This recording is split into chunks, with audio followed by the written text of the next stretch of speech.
বরগুনায় বিভিন্ন উপজেলায় কয়েকশো বরই বাগানের কারেন্ট জালে আটকা পড়ে প্রতিদিন মারা যাচ্ছে উপকারী পাখি।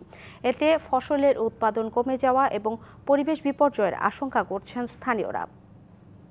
বরগুনায় রয়েছে প্রায় শতাধিক বরই বাগান। ফল আসার সময় থেকে পাকা পর্যন্ত পাখির হাত থেকে রক্ষায় জাল দিয়ে মুড়ে দেওয়া হয় বাগান। এসব জালে আটকা পড়ে প্রতিদিন মারা যাচ্ছে দোয়েল, বুলবুলি, সুইচোরা, বাদুড় সহ নানা উপকারী পাখি।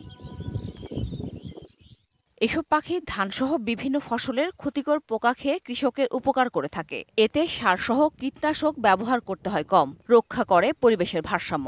এই জায়গায় যে জালটা ব্যবহার করছে এটা খুবই খারাপ লাগলো যে আপনি এখন বর্তমানে আধুনিক যুগ, অনেক ব্যবস্থা আছে, আপনি আওয়াজ তৈরি করতে পারেন। তো জাল দিয়ে তারপরে পাখি মারা, এটা তো অন্যায় কাজ করতেছে। এই পাখিগুলো যদি এখন এরকম করে মারা হয় তাহলে আগামী দিনগুলোতে এরকম আর পাখি দেখা যাবে না। তারা যদি এটা প্রতিকার না করে তাহলে আমরা আইনের ব্যবস্থায় যাব। শাইনি চুলে এখন হবে সব হেয়ারস্টাইল। সিল্কোর দ্বিগুণ শাইনি চুল প্রতিদিন। কারেন্ট জাল ব্যবহারের সাফাই গাইতে গিয়ে বাগান মালিকরা দিচ্ছেন ফল ও ফসল রক্ষার দোহাই। সাদা টিয়া পাখির মতো ওরা একটা বড় একই সাথে গিলে ফেলতে পারে, বহু বড়, বেশিরভাগই খেয়ে ফেলে, আর খাইতে না পারলেও ঠোকায়। এক কথায় হলো পাখি ঢোকে, পাখিরা ক্ষতি করে। পাখি নিধন বিষয়ে কথা বলতে রাজি হননি বন বিভাগের কর্মকর্তারা।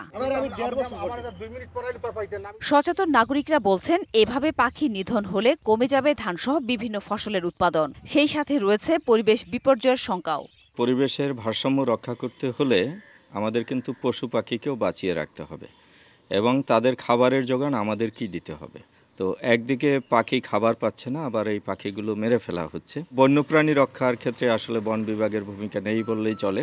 বন বিভাগ এবং প্রাণী সম্পদ বিভাগ যৌথভাবে যদি কোনো উদ্যোগ গ্রহণ করে তাহলে আমাদের এই পাখিগুলো রক্ষা পেতে পারে। বরগুনায় বাগান মালিকদের হাত থেকে পাখিদের রক্ষায় সরকারের কার্যকর পদক্ষেপের আহ্বান স্থানীয়দের।